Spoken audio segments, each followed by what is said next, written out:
Hi, Andrew Fiery with MarineMax Baltimore, checking out our brand new 21 SPX Sea Ray outboard.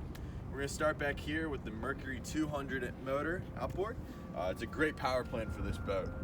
You'll notice we have a nice ski pylon as well for all your water sport activities, so whether it's tubing, skiing, you name it, you can do it. As we work our way in here into the cockpit, you'll notice you have a nice chaise lounge here, also with storage underneath as well. You can store all your water toys and life jackets there. When we move further in, you'll notice we have infinity carpet throughout this cockpit here, along with a nice L-shaped seating and a companion and helm seat here. As we move into the helm area, you notice we have a nice Simrad screen which contains all your gauges, all your engine readouts, your chart plotter, your fish finder, all of that, everything you need all in one.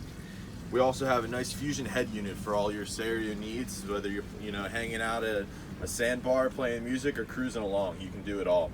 We also have nice thigh-rise bolsters there for you if you enjoy standing or leaning against the seat while you're running. We're going to finish up here in the bow, which has a nice U-shaped seating to be able to lounge out or sit multiple people up here. And this is Andrew Fiery with MarineMax Baltimore, checking out the 21 SPX Sea Ray. Glad you can stop by, come check the boat out, check online. Would love to have you stop by.